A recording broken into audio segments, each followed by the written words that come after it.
If you've ever needed a reminder of just how unfair life can be, then look no further.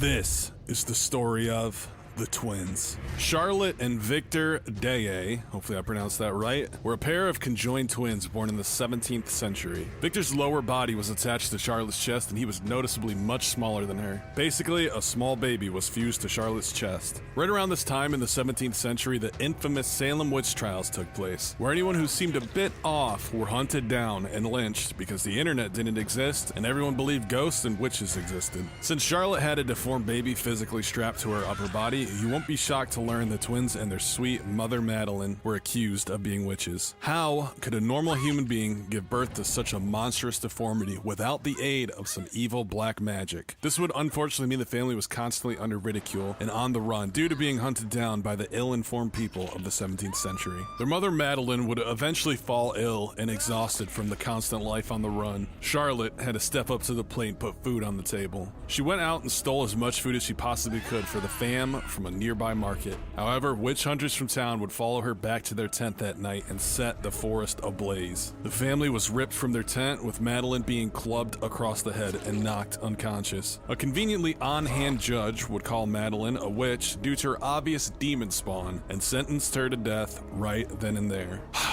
I fucking hate this next part. Madeline didn't put up a fight. She only begged for her children to turn away. This, however, would not be the case, as Charlotte and Victor were forced to watch as their mother was shackled to a tree and burned to death. Understandably, any sense of joy or good in the world died in the twins with their mother that night. They were then caged and transported to an old wooden temple and sold to a group in dark cloaks. I guess witchcraft was okay as long as you paid enough. At this point, Victor was beyond psychotic, clawing and biting at anyone who approached him. The only thing that consoled him was the embrace of his sister. At the temple, dark cloaks would then expose the twins to very odd experiments, such as forcing them to break the neck of a bird, bleeding their fingers into a vase of roses, and sleeping with a damp branch from an oak tree underneath their pillow. In one final experiment, the twins were placed on an altar in a room filled with candles. One of the dark cloak assholes put his hand on the foreheads of the twins and pulled out a blade and whispered "Memento Mori." Victor screeched and stretched his arm out as far as he could,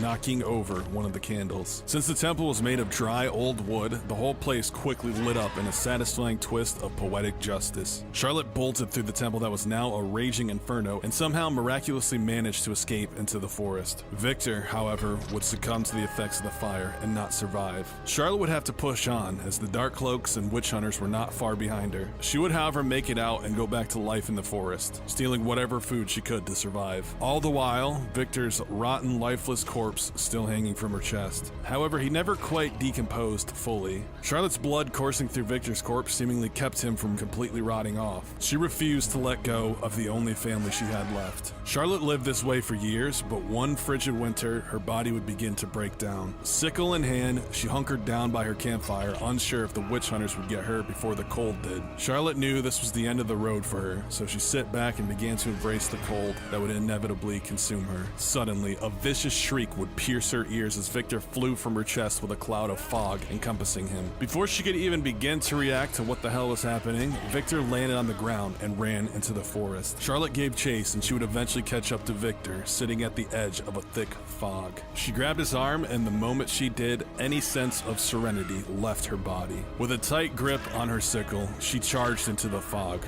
prepared to eviscerate any who set foot near her brother.